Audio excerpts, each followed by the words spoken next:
श्री कृष्ण का हर एक विचार अनमोल है। उनके कहे विचारों को अगर हम अपनी जिंदगी में उतारेंगे तो हमारे जीवन में कभी भी दुख और अशांति नहीं आएगी। हम हमेशा खुशी से जीवन जी सकेंगे।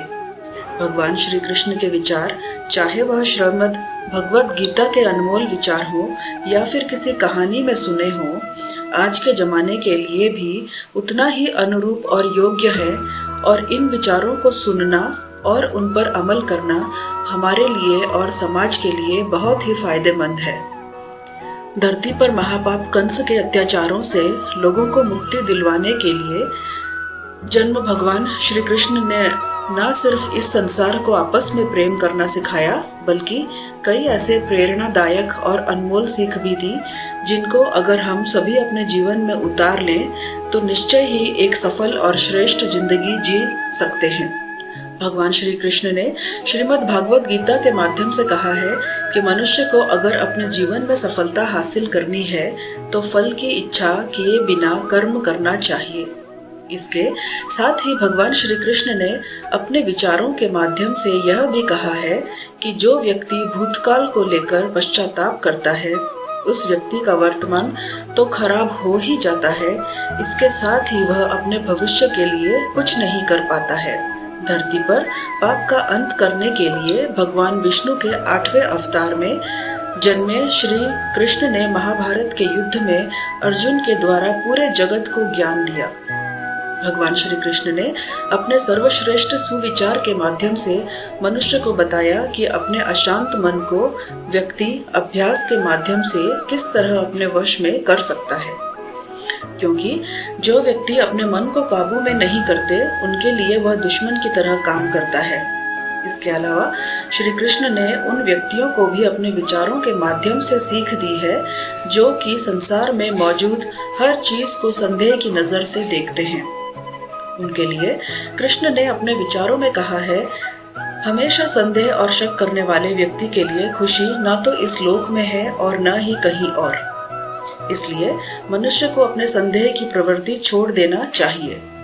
वह महाभारत का युद्ध, जो दुनिया का सबसे बड़ा युद्ध माना जाता है, उस वक्त जरा सोचिए कि सबसे ताकतवर सेनाओं से सामने आमने लड़ने के लिए खड़े हर शख्स की मानसिकता क्या होगी। मारना या मरना ही एकमात्र विकल्प था, कोई अन्य विकल्प था ही नहीं। क्या आपको लगता है कि ऐसी परिस्थितियां और माहौल में ठंडे दिमाग से किसी से बात करना और मार्गदर्शन करना संभव है? ज्ञान की बातें कहना तो दूर, एक शब्द भी बोलना असंभव है। ऐसी परिस्थितियों में बात करने के लिए आपको अत्यधिक साहस, दृढ़ विश्वास, शांत दिमाग और शांत हृदय की आवश्यकता होती है, जो केवल परमेश्वर सर्वोपरि ही ऐसा कर सकते हैं। यह मुख्य बात यह है कि आपको जीवन में सबसे प्रतिकूल परिस्थितियों का सामना करना पड़ेगा। यह आपको विचारहीन, निशब्द और क्रियाहीन बना देगा। आपकी भावनाएं नियंत्रण से बाहर हो जाएंगी। चिंता और भय आपके जीवन में शीर्ष पर होगा। ऐसी स्थिति में आप क्या करते हैं? सबसे पहली और महत्वपूर्ण बात यह है कि अपनी भावनाओं को नियंत्रित करने का प्रयास कीजिए और प्रार्थना कीजिए, साहस जुटाए और अपने आप से बात कीजिए और यह सोचे कि यह समय भी गुजर जाएगा। अपने गुरु, शिक्षक या मित्र से बात करें जिस पर आपको पूरा भरोसा हो। अर्जुन ने भगवान कृष्ण से मदद मांगी, उसी तरह किसी संकट में मदद मांगने में कभी शर्म या डर महसूस ना करें। लेकिन आपको पता होना चाहिए कि किससे मदद मांगनी है। श्री कृष्ण कहते हैं, मोह एक ऐसी बुराई है जिसकी वजह से व्यक्ति सही गलत का अंतर नहीं समझ पाता है। मोह में फंसा व्यक्ति हमेशा अशांत ही रहता है। महाभारत में धृतराष्ट्र अपने पुत्र दुर्योधन के मोह में फंसे हुए थे। मोह की वजह से वह लगातार दुर्योधन की गलतियां नजरअंदाज करते रहे। इसका नतीजा यह हुआ कि पूरा कौरव वंश ही खत्म हो गया। जीवन में सुख शांति चाहते हैं तो अत्यधिक मोह से बचना चाहिए। मोह की वजह से ही जीवन में दुख आते हैं। मोह घर परिवार से हो सकता है, सफलता का हो सकता है, सुख सुविधा और मान सम्मान का मोह हो सकता है। जहाँ मोह रहेगा वहाँ दुख तो अवश्य आएगा। मोह जब सफल होता है तो दुख मिलता है और जब असफल होता है तब भी दुख ही मिलता है। श्री कृष्ण कहते हैं, जब कोई मोह त्याग देता है तो उसे मेरी कृपा मिल जाती है। मोह रहित व्यक्ति परम आनंद प्राप्त करता है। इसलिए मोह का त्याग करना चाहिए और जो हमारे पास है उसी में संतुष्ट रहना चाहिए। ज्यादा पाने का मोह रहेगा तो दुख का बढ़ना तय है।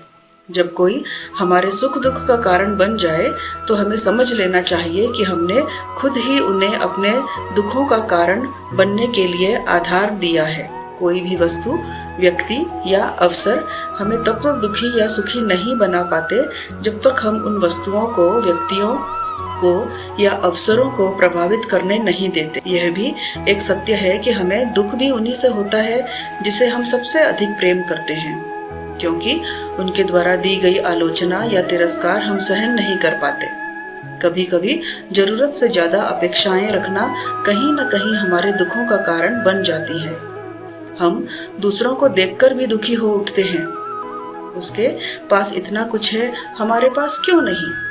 इन सब बातों के कारण हम अपने आप को दुखी कर बैठते हैं। जो कुछ हमारे पास है उससे हम संतुष्ट नहीं होते। हम बिना पंखे के ही उड़ना चाहते हैं। हमारे दुखों का मूल कारण अज्ञानता, अशक्ति, अभाव है।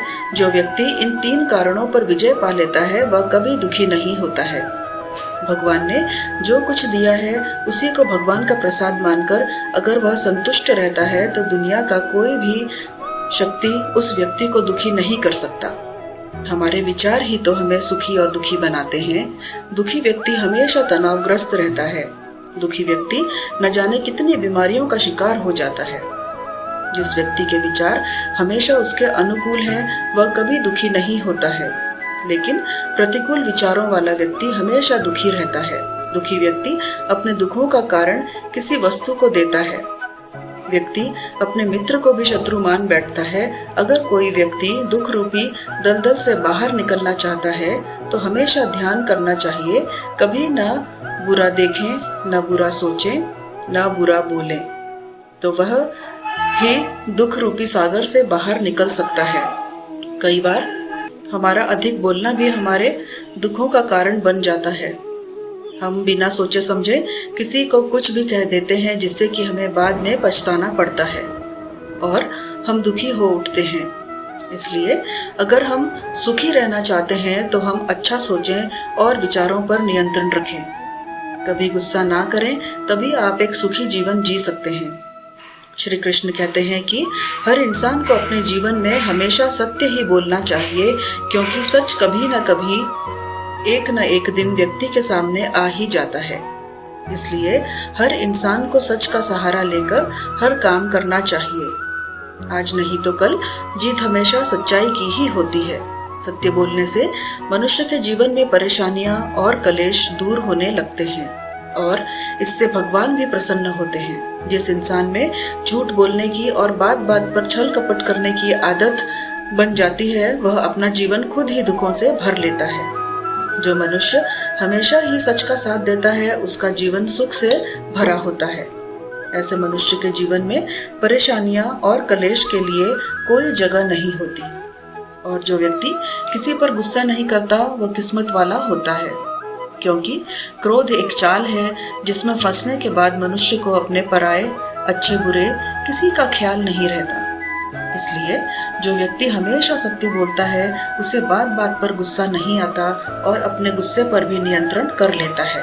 एक बार की बात है, एक व्यक्ति अपने गुरु के पास आया और बोला, गुरुदेव, दुख से छूटने का कोई उपाय बताइए। शिष्य ने थोड़े शब्दों में बहुत ही बड़ा प्रश्न किया था।